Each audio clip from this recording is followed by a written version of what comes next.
de la hiperglucemia.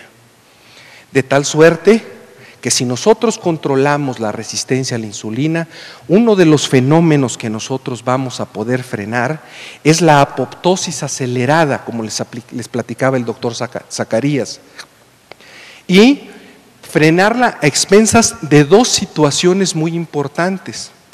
Definitivamente la glucotoxicidad, pero hoy cobra importancia fundamental la lipotoxicidad y la alteración de una proteína que también se encuentra en la membrana de la célula beta, que es la proteína GPR40, y que está íntimamente ligada con el manejo adecuado de los ácidos grasos libres. Hoy, sí, definitivamente la glucosa es muy importante en resistencia a la insulina.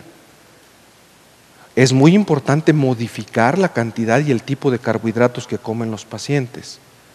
Pero ¿saben qué?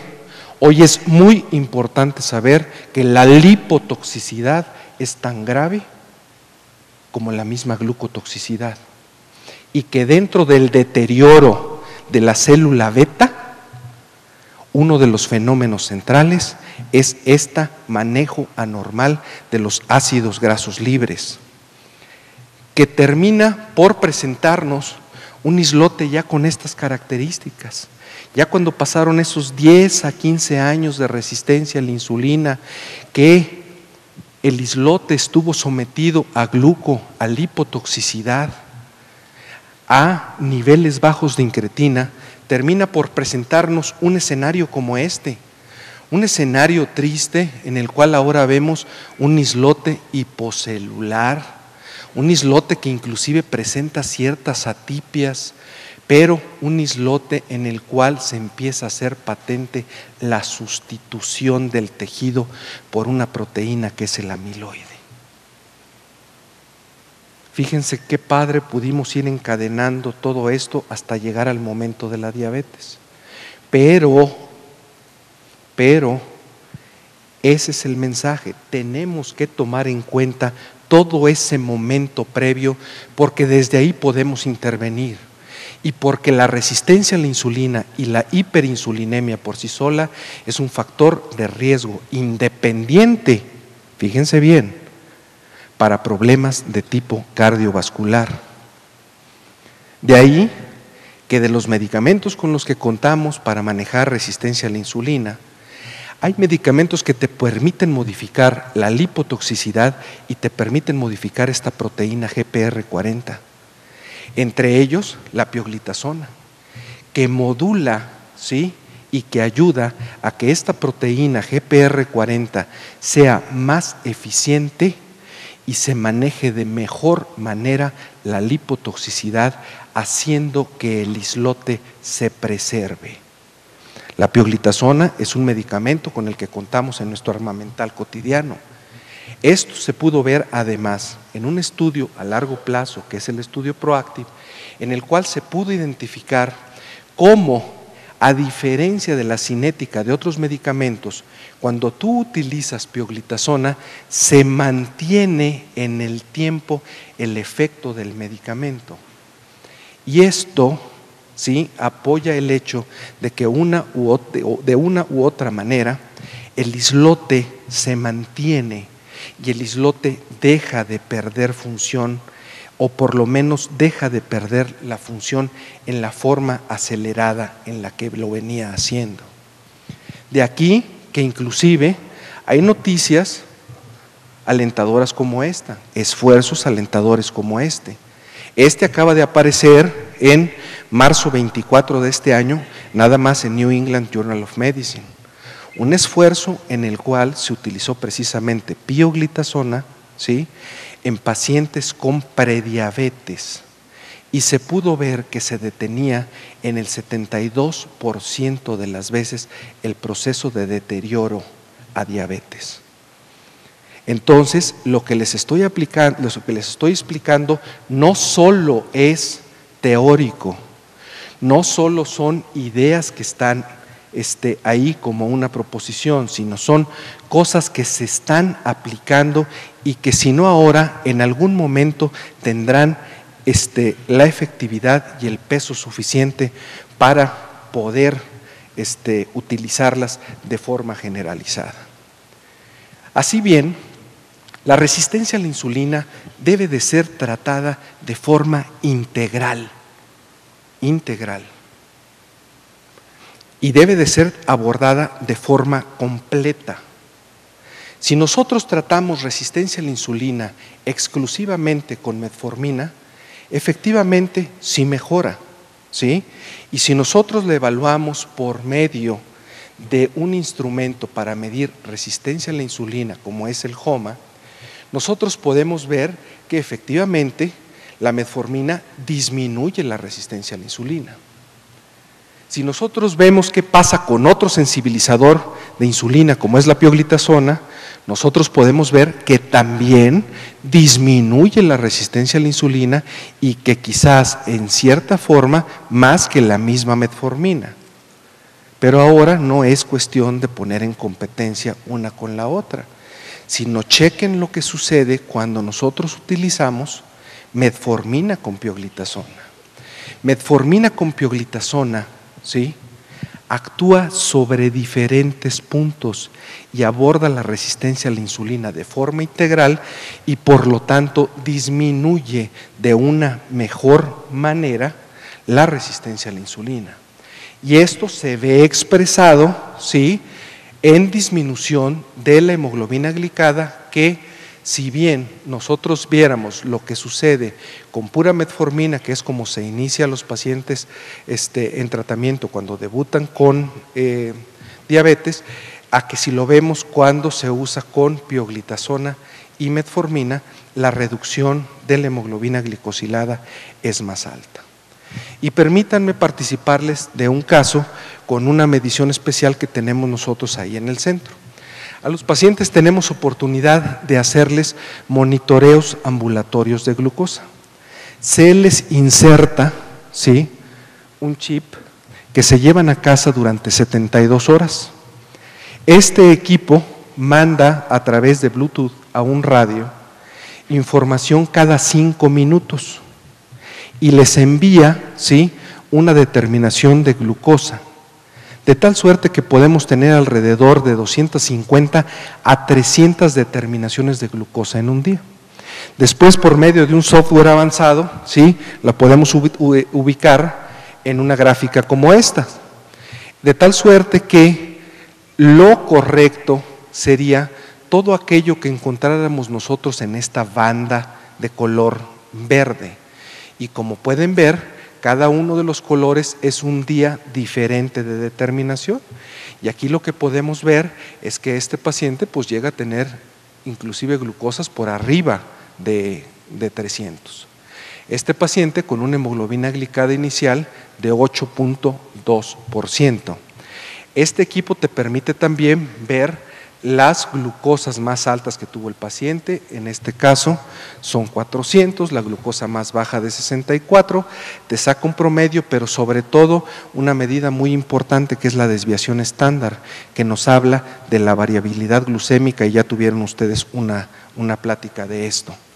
Pero este paciente, ¿sí?, al ser tratado de forma integral con la resistencia a la insulina, y al utilizarle el esquema de pioglitazona y metformina, le volvimos a hacer, esto fue en febrero de este año, le volvimos a hacer, ¿sí?, meses después, en junio, y las gráficas que se obtienen son las siguientes, modificando exclusivamente la resistencia a la insulina sin el uso de secretagogos. ¿Qué sucede? Que al modular tú la resistencia a la insulina periférica, pero al favorecer tú también el efecto, sí, benéfico sobre el islote, haces tú que ese islote que estuviera disfuncionando empiece a funcionar de mejor manera, casi a hacerlo de una manera fisiológica, como pueden ver ustedes aquí. Pero no todo es glucosa. Y la parte importante de la resistencia a la insulina en cuestión a su efecto deleterio lo vemos principalmente en los vasos. En este estudio que nos tocó participar y que fueron muchos miles de pacientes a nivel global, en el que se analizaban pacientes con alto riesgo para aterotrombosis, ¿sí? Una de las cosas más importantes que nos dio, ¿sí?, y está publicado en JAMA en el 2010, es que de nuestros pacientes diabéticos, de los que tenemos todos muchos, ¿sí?, cuando tienen un accidente vascular a nivel cardíaco o a nivel cerebral, 1 de cada 5 antes de un año va a repetir o se va a morir. Y esto se debe en principal causa, ¿sí?, al efecto deleterio de la gluco, de la lipotoxicidad y de la misma resistencia a la insulina sobre los vasos. De aquí la importancia que tiene la prevención cardiovascular secundaria en estos pacientes. Y sin duda, uno de los genes que está dando mayor problema en cuanto al deterioro a nivel vascular es el gen que hablábamos al principio, que es el gen ABCA1, y que está en íntima relación precisamente con los receptores RAP gamma, y que estos, al ser estimulados, modulan la expresión del gen en varios sentidos. Por un lado, mejoran la dislipidemia del resistente a la insulina y al diabético, disminuyen los triglicéridos y mejoran el perfil de HDL, pero tiene efectos benéficos también sobre el endotelio y sobre el comportamiento de los monocitos y su transición a células espumosas. Hoy sabemos que uno de los principales órganos de impacto en diabetes y en resistencia a la insulina es este binomio, el endotelio bellísimo y su interacción con el monocito. El monocito es piedra angular en el desarrollo de aterogénesis en estos pacientes. El endotelio, que debe de ser una alfombra como la de este auditorio, plana, lisa, en presencia de resistencia a la insulina, de glucotoxicidad y lipotoxicidad, cambia de ser esta preciosa alfombra a ser un empedrado de Guanajuato, que no deja de ser hermoso, pero es un empedrado, ¿sí?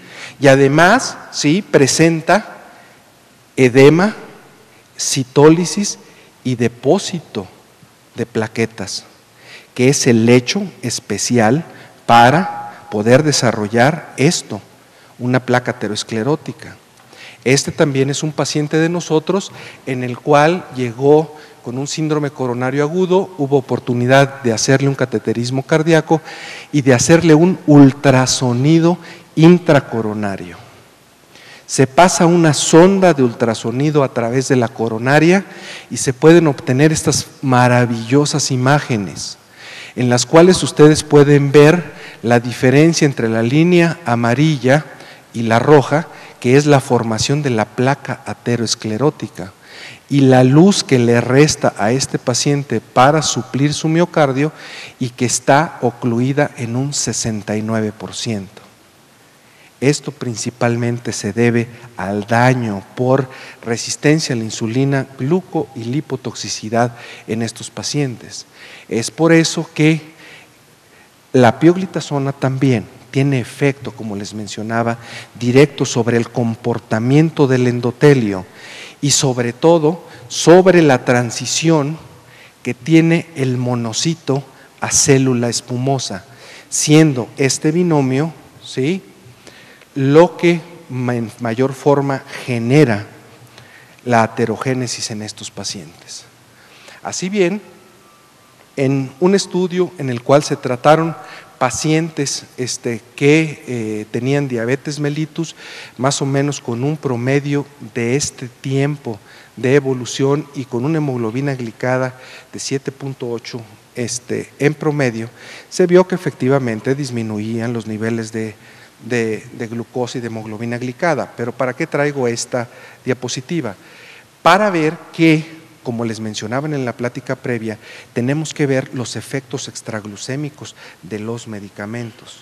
Y cuando tú tratas de forma integral la resistencia a la insulina, el paciente, ¿sí?, se beneficia de poder disminuir también sus niveles de LDL, de mejorar el HDL, de disminuir los triglicéridos, todavía más allá, y aun y cuando estos no son medicamentos antihipertensivos, modulan la presión arterial, pero sobre todo mejoran el perfil proinflamatorio del paciente. Y todo esto, en el marco que venimos platicando, disminuye el riesgo cardiovascular de estos pacientes. Así bien, en el estudio PROACTIVE, que ya les había mencionado anteriormente, se pudo ver que se pueden beneficiar con prevención cardiovascular secundaria los pacientes que tienen diabetes mellitus tipo 2 y que tienen ya un accidente vascular previo. En el caso de los pacientes que han tenido un infarto agudo del miocardio, pueden disminuir hasta un 28% de las veces la posibilidad de un segundo evento. Pero chequen esto, en los pacientes que han tenido un accidente cerebrovascular, ¿sí?, pueden disminuir hasta 47% las posibilidades de un siguiente evento. Si lo vemos en el marco del estudio que les mostré, de lo que sucede en estos pacientes después de un accidente cerebrovascular, esto cobra una importancia muy, muy grande. Y esto se apoya todavía más en todos los estudios como este que se han presentado del abordaje multifactorial del paciente.